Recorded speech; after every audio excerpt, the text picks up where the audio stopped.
Hi everyone, welcome to THT and welcome to this new deck tech video where I'm going to talk about a deck that you very much know already about if you've been following my channel. It is obviously Hand Green, my favorite Star Wars Unlimited deck, and now that I have a lot more playtest on this deck with the new expansion, I can still say that it is still my favorite deck to play even today. Um, I did a first draft of the Han Solo Green that I showed with updated with Shadows of the Galaxy card, and I was not super impressed with the deck. I felt like it played very much like the old one, and the main thing that I've added to it was the Spark of Hope, which I thought was a good card, but it was not nearly as good as Resupply. With that being said, I still think the card is a significant upgrade to the deck, but I felt like the upgrade was not significant enough to really, for me to really deep dive in the deck much more than that. And but since then, I've actually had the occasion to try the new DJ Tech combo, which I'll go into more details later on. And I thought that this was bringing a lot to the table in terms of how powerful the deck was going to be. So I'm not going to get into as much detail on exactly everything the deck is all about. I'm assuming that if you're watching these videos, you've already watched probably the previous Han Solo Green video that you've seen already. If you haven't, then I encourage you to check them out because they're still very much relevant to this day in terms of the in and outs of the deck and the basic of the deck. And come back into this video for the card by card analysis and telling you what are we getting from this new expansion. And so I'll be focusing mostly on what is new, what are the new implications of the old cards in the new meta, even though the meta is still not properly established yet. And I'll get into more details on exactly how I see this deck with the new expansion. So one of the big things that I've changed with this deck is I've oriented the deck a lot more towards a big late game deck instead of more of a tempo deck. So I no longer play Surprise Strike, which was a card I was using as a finisher to kind of play the aggro walls in some cases, and I've decided to replace them by Spark of Hope in order to be a bit more rampy, a bit more late game focused. And this way I'm already playing also more heavy-handed on the late game cards, playing cards like Reinforcement Walkers that I would play in the sideboard. Now I play them in the main deck, and I have the full package: 3 Walkers, 3 on 1, 3 Han Solo, 3 U-Wing Reinforcement for the big late game position. So this is how I work things out, and let's go into the card by card analysis. So starting off with Greedo. Greedo is still very much a card you want to play in the deck, as it brings you the ability to trade with enemy units that have 3 health, which there's plenty of even with the new set. And I feel like the fact that it's a 1-cost unit is pretty relevant because what can happen is that you can it's relevant for 2 things. It's relevant for U-Wing Reinforcement, because now you can play U-Wing Reinforcement, you can find 2 3 drops, and you can complete with a Greedo to get a 7 drops. It does make your U-Wing Reinforcement a lot leaner, a lot more optimized, generally speaking. So it's still very much a card that is very important for U-Wing Reinforcement. The fact that it's a 1-cost unit also matters for Spark of Hope. So let's say you play a Greedo on turn 1, and your opponent managed to find a way to kill Greedo on the first turn. You can use Han Solo's ability to get yourself an extra resources and then play a Spark of Hope on turn 1, which can be very valuable. That allows you to play a turn 4 on turn 2, and it also allows you to ramp into your leader faster. It's just a very, very strong ramp tool, and you wouldn't be able to do this if you were playing a 2-drop. So Greedo is still very much a thing. In the current meta, at least the way the meta is currently being played, I don't see as many ping. For example, Vader doesn't see as much play anymore, mostly because of Rival's Fall, which is really a hard counter to Vader. So Vader doesn't see much play. So you don't see so much ping running around. You have Cad Bane, but Cad Bane is still a leader that doesn't see so much play. So I feel like being a 1-health unit is not really that big of a deal. I could be wrong, and the meta could very well change, but as of now, this is kind of how I feel. In the 2 drops, I decided to play Cloud Rider as a replacement for Battlefield Marine. It's kind of the same idea of trying to get into a bit more of a controlling deck where I'm going to try to stabilize the board as much as possible, instead of trying to be a little bit more tempo-y, where I try to be a little bit aggressive with a resilient unit like Battlefield Marine. And Cloud Rider is in a control game plan is far better than Battlefield Marine, because it comes to play and can kill something right away. It also much better out of viewing reinforcement, as you can basically go for ambushing right away. Double Cloud Rider reinforcement, you can kill something that has 6 health. It's just a very powerful card. You can combine Cloud Rider and Syndicate Lackeys in order to kill something that has 8 health if you're playing, once again, out of your reinforcement. So it's a much better card out of your reinforcement. And it's a card that does a better job at the early stages of the game in order to stabilize the board, especially against aggro, which is the main purpose of this card. Another good thing about a Cloud Rider is it also combines much better with Spark of Hope. So if you're playing on turn 2 and you're playing a Cloud Rider on turn 2, you got 3 resources. You spend 2 resources for the Cloud Rider, kill something, and then you can play Spark of Hope, so you can kill something and ramp at the same time. Granted, it forces you to use Hand's ability, but it is well worth it because we know ramp on turn 2 is very good. So I think those kind of suicidal early game units makes Spark of Hope also a little bit more consistent at ramping you into the game. Spark of Rebellion is still very much an absolute auto must-have in in Shadows of the Galaxy. In Shadows of the Galaxy, there's been a lot of very large units which are going to be very difficult for Han to deal with. Things like Red Dragons or Snoke are true massive menace for a Han deck that doesn't have really much ways to deal with that otherwise. And one of the best way to deal with those big threats is to discard them before they hit the battlefield. So Spark of Rebellion is more than ever a very important card for the deck.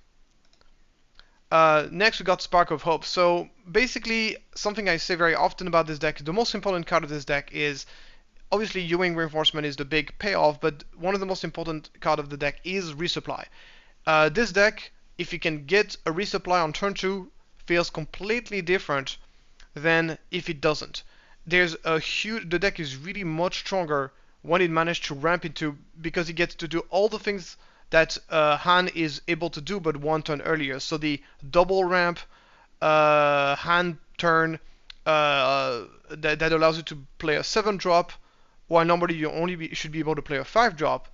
Being able to do this even one turn earlier, so play something that costs 7 in a moment where you should only be playing something that costs 4, is a gargantuan advantage.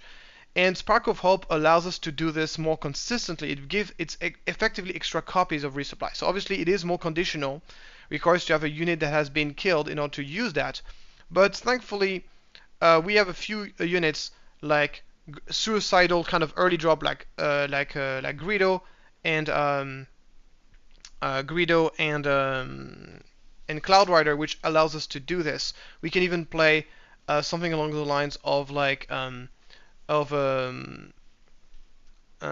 Echo-based Defender on turn 1, which will trade with the opponent unit very likely and allows us to play a Spark of Hope on turn 2. So there's plenty of ways to enable it. It still is fairly situational, that's why I only played 2 copies of it, but it is a card that basically makes the deck a lot more consistent. Being able to hit those ramp earlier more often is going to make the deck a lot more consistent, and this is the entire reason why I've decided to build the deck a little bit more heavy-handed in the late game.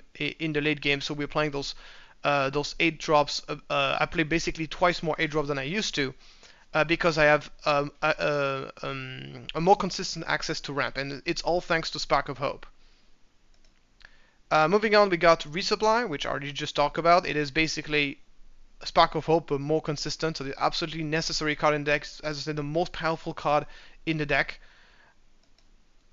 And then we got another new card, which is DJ. So DJ, and if I talk about DJ, I also have to talk about tech, which should be okay. I'll try to. Looks like I forgot to pull it out. So yeah, basically tech and DJ go hand in hand. Why those cards are amazing in a hand deck for multiple reasons. So let's talk about tech first. So basically tech kind of fulfill the same role as Rogue Squadron Skirmishers and Mon Mothma were doing in the old hand, which is allows us to, it gives us board presence, and at the same time allows us to draw a card in order to not run out of cards. Because one of the inconvenience of Han Solo's ability is that it provokes cards on stage. We are essentially using Han's ability, and we are losing card by doing so. Tech basically fulfills the same role because every time you smuggle a card, it's kind of like you've drawn a card, because instead of playing this card from your hand, you're playing it from your discard. Obviously, smuggled cards are more expensive than regular cards, but since we have extra resources thanks to our ramp, thanks to Han's ability, the extra cost is not that big of a deal. And as I said, Han is a kind of deck that can run out of cards very quickly, and Tech is really the ultimate answer to that problem.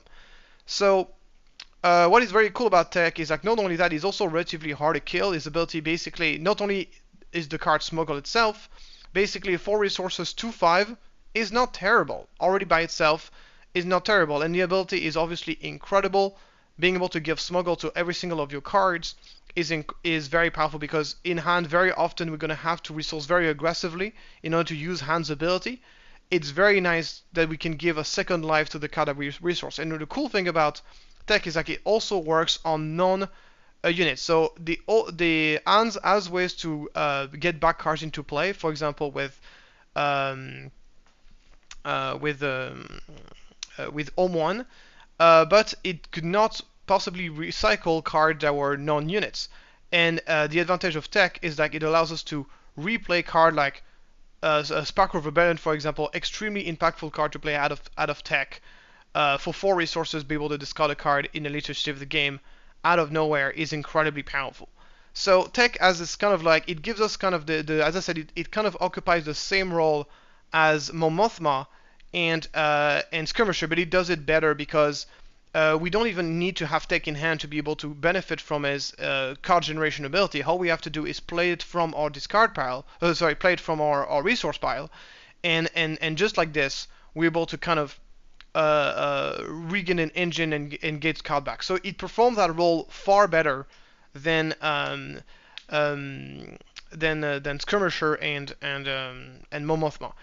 And what I love about, so I thought when Tech was first brought, I thought Tech was going to be a sideboard card. I thought that it was going to be too slow, and it turns out that it's not too slow at all. At least in those specific matchup, is not as slow as I was expecting. So it's really an incredible finding for the deck, an incredible improvement for the deck.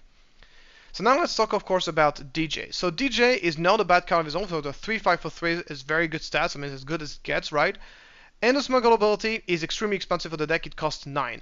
But you're basically never going to use the smuggle ability for 9 in this deck, because there's a combo between DJ and Tech. So basically, if you got Tech into play, instead of spending 9 resources with paying the regular smuggle cost, you can simply pay the smuggle cost that Tech gives you, which is cost of the card plus 2.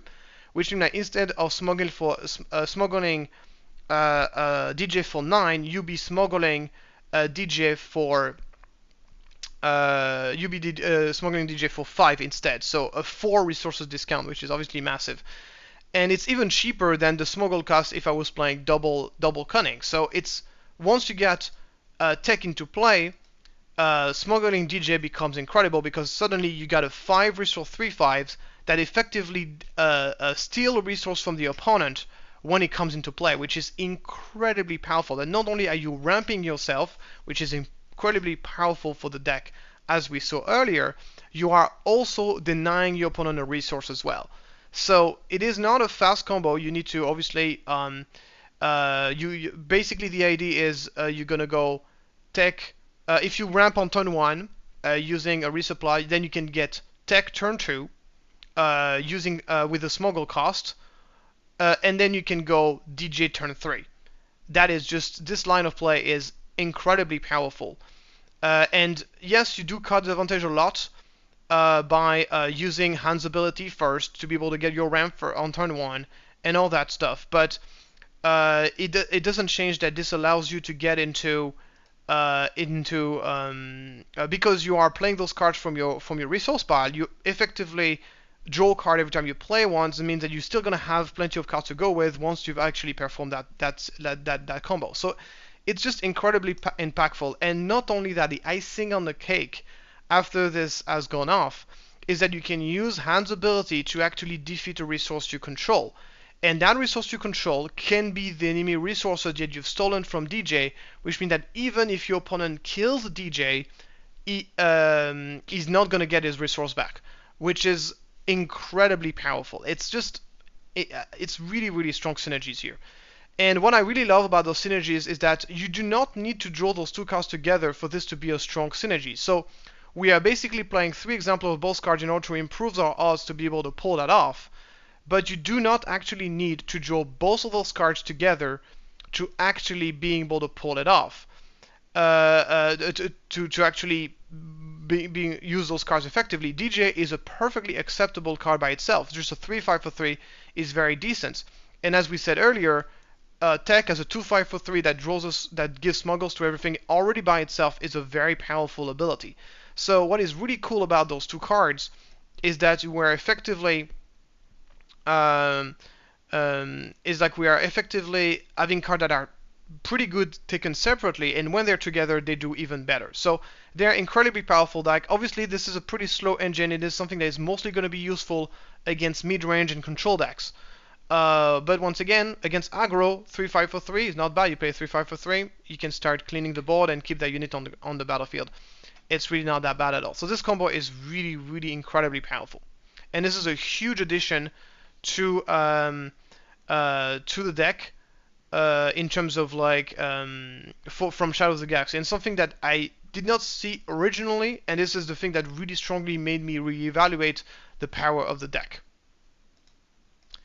Moving on, we got Echo-based Defender that we still do play. I feel Echo-based Defender having options for a Sentinel on the ground. We are playing a relatively defensive deck, especially with the way it has evolved from Shadows of the Galaxy.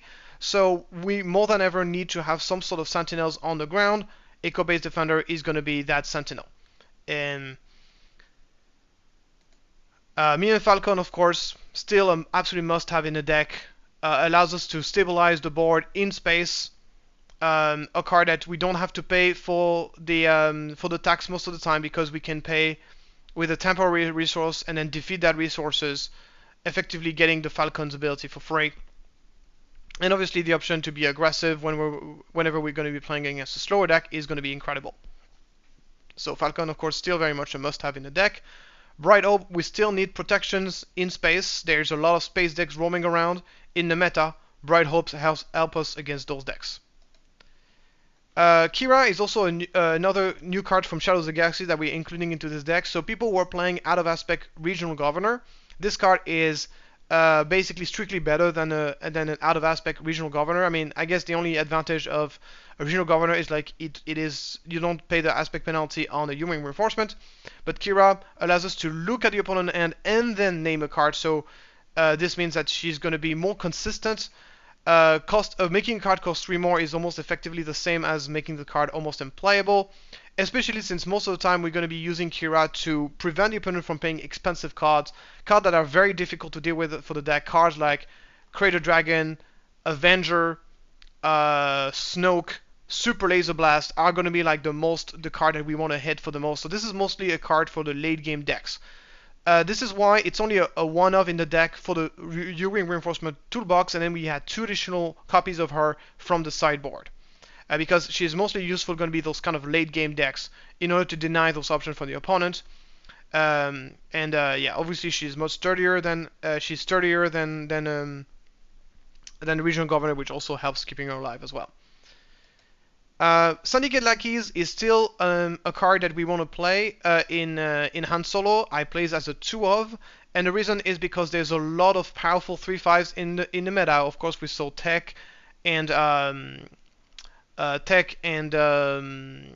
DJ earlier. Boba Fett Disintegrator still very much sees play, and so does there's a new 3/5 black that is also sees quite a bit of play. So Syndicate Lackeys allows us to deal with those and still keep ourselves alive. It's just a very powerful card in the deck, and it is very well positioned. Sabine is still very much a force to be reckoned with. It's a meta where there's a lot of 3/5. Also, we forgot about the client as well. Once the shield is off, we can play Syndicate Lackeys, kill the client, keep the unit alive. Simply just a lot of good target for Syndicate Lackeys in the current meta. So I mean, with the card that sees a lot of play in Shadow of the Galaxy right now. So that's Sanikalak is still a very good card. Then we play 2 copies of the Marauder. So Marauder is effectively a replacement for Liberator Gunship. It's not as good as against aggro because it's a bit more expensive. It costs 1 more, which does make a difference. But you get significantly better stats at 4-5 instead of a 3-4. And you also get an ability which is relatively easy to trigger in a hand deck. Because what happens is that if you get a card that in your discard pile that is the same name as the card that you put into play, then you get to play that card as a resource. And obviously, thanks to a hand ability, we get to decide which card get discarded, which means that we can intentionally put a card aggro in resources that is on the battlefield, and this way give Marauders more chances to be triggered. Even sometimes just put a Marauder, resource a Marauder earlier, then the Marauder gets discarded, and then we play Marauder, and we get to ramp with it. And that's pretty incredible. A card that is a perfect fit for the deck. It's not a massive upgrade for the deck, but it is a significant improvement. So we play 2 in the main deck and 1 in the sideboard. Because this is relatively special at the end of the day. It is only working in space. So, okay, this is where my tech was. Okay, cool. Going now into the more expensive card, we get, of course, Han Solo, very much still a card that we want to run in this deck, and that's going to help us. One of the great qualities of Han Solo in this Shadows of the Galaxy is like it one-shots Poe Dameron, which is a big deal. This card is effectively a hard counter to probably one of the best card of the new set, and for that reason alone very much deserve to see play. But I think this card is still obviously just goes so well into what Han is trying to do with the double ramp into 7 and get a huge ambush card to play. Reinforcement Walker is our 8 drop that we're going to be playing. It gives us late game healing, which is very useful against aggro. And you might say, oh, 8 is way too expensive for an aggro deck, but keep in mind that we have so many ways to ramp, which means that we can play this Reinforcement Walker 2 times, 3 turns, 2 turns, 3 turns, and sometimes even 4 turns before it should normally come into play, and therefore the healing becomes very important to put ourselves out of range for a cause I believe in. And it is the weakest of our late game cards overall, I would say, but it is nevertheless the best that we have access to alongside the card we're already playing. And unfortunately, Shadows of the Galaxy did not really give us new great 8 drops and 7 drops to play in those colors, so this is what we're going to be playing. Moving on, we still have O1. Of course, O1 is still greater than ever, I would say. So in this deck, in priority, it's going to be reanimating Falcon, Echo-based Defender. So Echo-based Defender for immediate defense on the ground, Falcon for aggression in space. We're still playing the 1 copies of Leia Organa just for situation where it's actually useful. Leia has kind of like fallen in the background because we've been focusing the deck a bit more on the control aspect and a bit less on the tempo aspect. So in this game plan, the ability to exhaust a unit is not as useful. So we still have it in the toolbox, but it's not a card that we want to play as more than the 1 of anymore.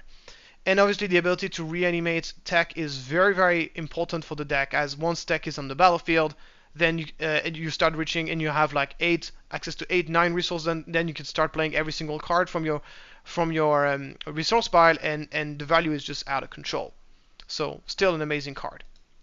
U-Wing Reinforcement, still the most important card of the deck after resupply. It's still, of course, amazing. We play even more units than in the previous version of the deck. Because we don't play the Surprise Strike anymore, so we're playing more units that we used to play, making U-Wing Reinforcement even better. And obviously being able to get all those great new toolbox cards like Kira, Tech, and Cloud Rider. All those cards really work very well with U-Wing Reinforcement. Okay, we'll talk about the sideboard a little bit after, but just I wanted to talk about the Waylay a little bit before that. So Waylay is some people might be surprised that 3 copies of Waylay are still making it into the deck, and the reason why we play Waylay is because Waylay answers all of our problems. This deck will struggle against very large units. Things like that cannot be killed by Han Solo, by our ambush unit, so anything that has 6 defense, more than 6 defense, and basically brings a lot of value by just being on the battlefield, that all those cards are a problem. So Snoke are only 6 defense, but since it gives -2/-2, it actually doesn't die to Han Solo. So basically anything like Snoke, Avenger, Krayt Dragon, all those cards which are going to be super played in the new meta needs to be answered. Once again, you don't need to find a definitive answers to them. You don't need to deal for them forever. But being able to tempo them out, just be able to bounce them, just to buy yourself enough time to put enough pressure to kill your opponent is massively important for this deck. So obviously the cool thing also is that you can waylay the opponent unit and then you can use Spark of Rebellion to discard them out of the deck. Or you can even play a Kira and name those cards to prevent them from being played again. So there's of course synergies between Waylay and Spark of Rebellion and Waylays and Kira. And the fact that you can resource those Waylays earlier in the game and then play them from your resource pile using tech is super important and makes Waylay very such an important card for the deck. So now let's talk about the sideboard. So in the sideboard, we run 2 copies of Confiscate. There's a lot of powerful upgrades in this meta. In Shadows of the Galaxy, mostly, I would say, obviously all the bounties that are pretty powerful. Dark Sabers, which also see a lot of play. Of course, Traitorous, which is very strong against us, generally speaking, and of course, Boba Fett's armor, which is really an insane pain in the butt for this deck. Like Boba Fett's armor is probably one of the biggest upgrade that Boba deck have against Han. It makes it very difficult in the specific matchup, and Confiscate give us an answer to that. So it is a card that unfortunately we do need in the current state of the game.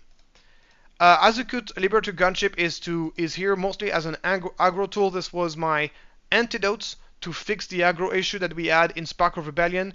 As aggro deck really focused on space, now we have a lot of those all space decks that are coming on, and of course Azukut Gunship is an excellent card against those decks.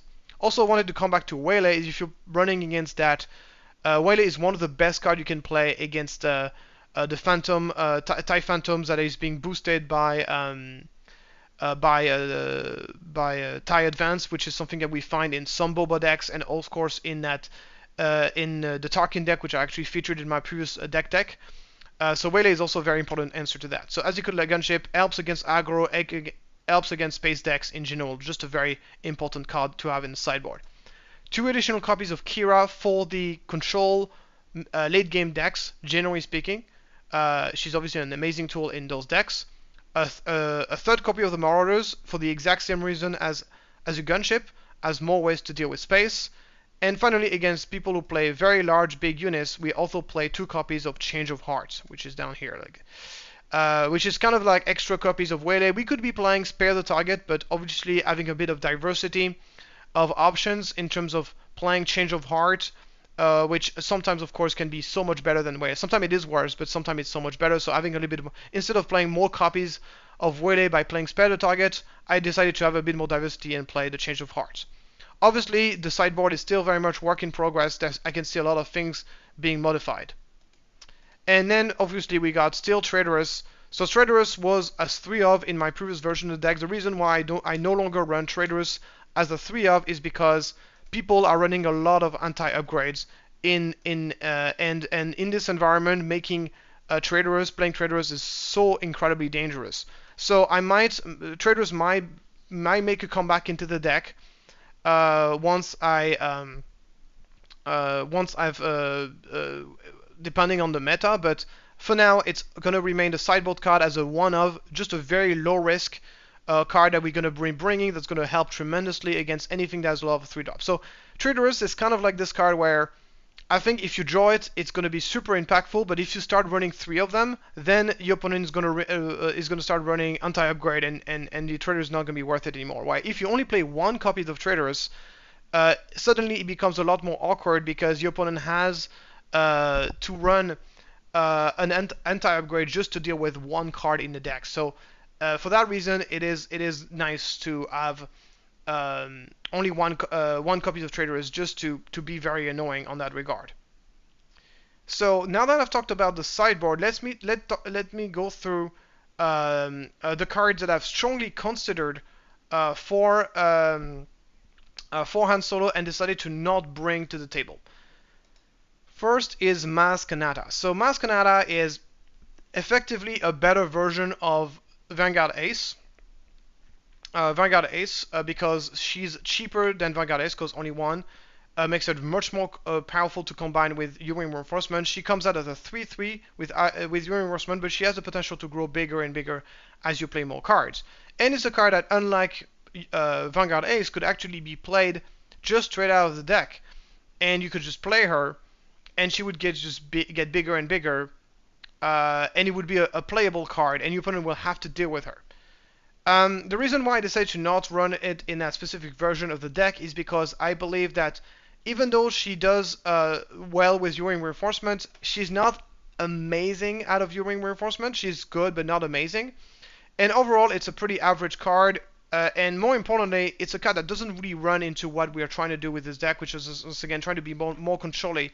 Our early game units are really here to keep us alive. They're not here to get big, and because Maz Kanata is not going to help you at stabilizing the board, unlike a Greedo or unlike a Cloud Rider, it's not going to help you stay alive in the early stage of the game. So it's not really performing its job, and then in late game we don't really need her. So that's why I decided to not run her. Cop Veins is another card that you would think would be a very good addition to this deck.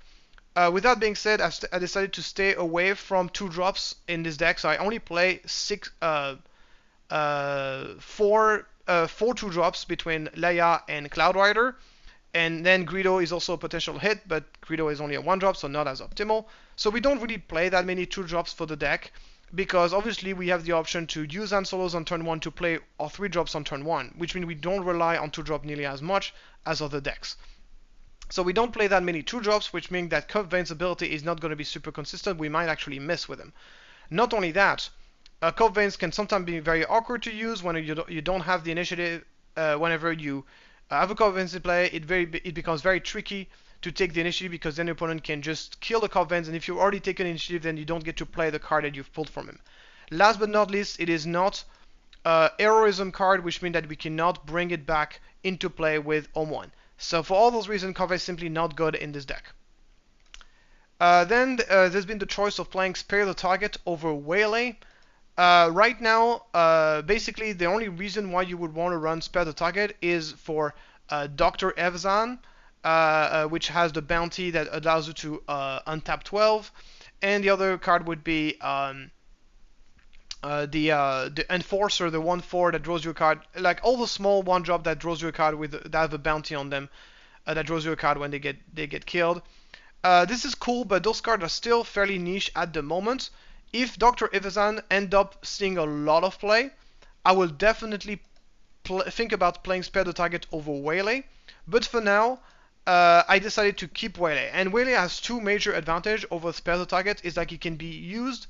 One major advantage that can be used on your own unit, and this has multiple use. It allows us to deal with Frozen and Carbonites, which is a huge new card from Shadow of the Galaxy that can just straight up deal with your very large units. So being able to bounce your own unit to replay them can be very useful against control.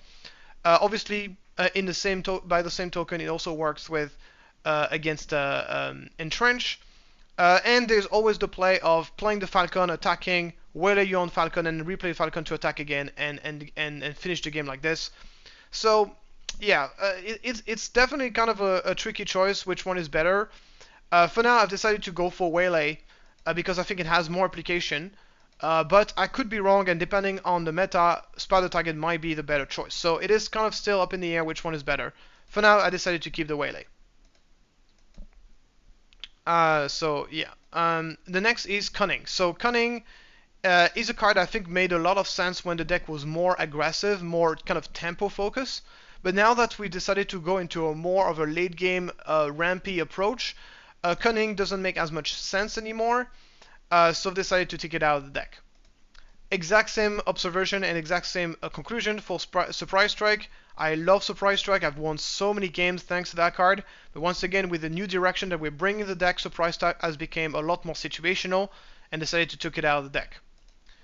Body Rook used to be a key sideboard card against control for Han.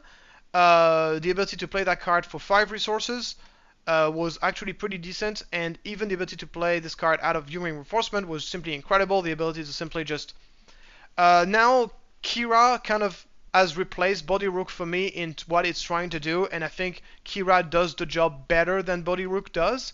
And playing Body Rook and Kira would definitely be overkill against Control. I think this deck is one of the best decks you could ever play against Control.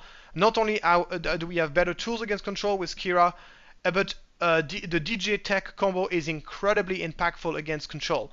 So we simply just have so much going on against Control, we don't need to have more going on. So that's why I've decided to not play, I don't play Body Rook anymore. L337 is another interesting consideration for this deck. It gives us an early game unit that can interact with the opponent and keep us alive while being relatively difficult to kill because it's a 2/2 shielded unit. And it can smuggle, which is a huge asset for Han. And it also has the functionality of being able to rescue a capture unit, which I think can be quite powerful. Unfortunately, capture cards have been pretty terrible in this set, in my opinion. The only capture card that sees a significant amount of play is Relentless Pursuit. But right now, I don't think there's enough reason to bring an anti-capture card into our deck, but it is definitely going to be a consideration if this ever becomes to pass. So now that we've talked about all this, we go through a few mulligan hands, and you're gonna see that there's been a few things that have changed about this deck. So okay, can I get access to? Here you go, to a mulligan, and here's a mulligan here. So and here we're gonna see that some line of plays are very changed heavily. So this opening hand is excellent. We got a turn 1 Greedo. If your opponent kills the Greedo, on turn 2 we can literally kill the Greedo and then play Spark of Hope to be able to ramp. And then we can resource DJ and Tech, and then we can play Tech turn 3, and then we can go DJ turn 4. So that's pretty good. Yeah, DJ turn 4. Or we can go double rank Han Solo. So if your opponent tries to overrun into space, we gotta set to Falcon. So this is an excellent hand. This is a perfect. This hand is very fortunate I got a hand like this, because this hand is a perfect embodiment of what the new Han Solo with Shadows of the Galaxy upgrade is capable of. Just an incredible, a very, very strong hand, which highlights perfectly what this new set is bringing to the table. Okay, this hand is excellent because it has obviously turn 1 Spark of Rebellion, turn 2 Resupply, then double ramp into U-Wing Reinforcement turn 3, which is incredible. If we're playing against, obviously depends on the matchup we're playing against. We're going to be resourcing a resupply. We don't need 2 resupplies, and probably the Reinforcement Walker as well. Unless we're playing against a control deck, then we're going to be resourcing the Echo-based Defender instead. So then we have something to play after the U-Wing Reinforcement. Always keep in mind that if your opponent has answers to Han Solo, be careful to not go all in on going for the double ramp Han Solo if you think someone has a way to answer it. But by then, there's more than enough chance to draw some card that will allow us to have something to play in case Hans gets killed. Another very good hand here, we get turn 1, either Greedo, Spark of Rebellion, depending on what kind of deck we're playing against, and the turn 2 resupply, and then we can go into Han. Waylay is not a card that we want to have early on in the game, it's more of a late game card, so we're going to be resourcing that. Falcon also is not great to play early on, because you play early Falcon, then you have to play the Falcon tax for the rest of the game, and that's a huge penalty in this deck to have to play the Falcon tax. So unless you're playing against aggro, do not play an early Falcon. Most of the time it's going to be a bad idea. Okay, one last hand. So this hand is pretty good. Basically what we can do is we can go double resource on tech. Usually I'm not, in the old An, in An from Spark of Rebellion, I was not a big fan of going turn 1 resupplies because the deck didn't have many good turn 4 drops, and it's also a strategy that allows us, that forces us to spend a card early on. But since we have tech and the smuggle mechanic, then things are very different. Here we can go resource tech, and then we can go use Han's ability, resource the Marauder, play the resupply. So on turn 2 we're going to have access to 4 resources. We can actually resource the tech, and then we can actually resource the tech. We can actually play the tech, and then the turn after we can go double rank Ewing, double rank Han, or double rank Ham depending on the situation. And just a very, very powerful hand. Something that I didn't talk about earlier that I would like to talk about a little bit is the synergy between tech and resupply. So basically, if you got a tech in play, you can play resupply. You can play resupply, get an extra resources, then resupply. You can indefinitely just play resupply and ramp yourself like this. Yeah, and basically ramp yourself like this. But the problem with this is like usually a hand deck does not need more than one ramp to be able to operate. Like one ramp is more than enough, and the rest you can simply do it with Han's ability.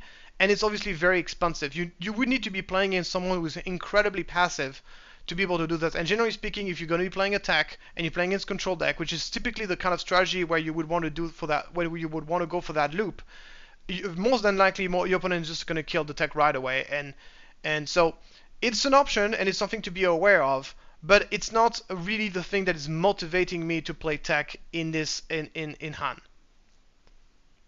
Okay, well, I think this is it for this video. I hope you enjoyed it. I will put the link to the deck list on the comments below, and have fun playing this deck. It's incredible, and I think it has a lot of tools to adapt itself to different situations. Thanks to the new set, as well as obviously a lot of powerful synergies and cards. Thanks for following that video. Also in the comments below there will be my schedule for my coaching, so feel free to book an hour if you want to get some coaching going and get some personalized help on your deck list or your gameplay. Thank you so much, and see you next time.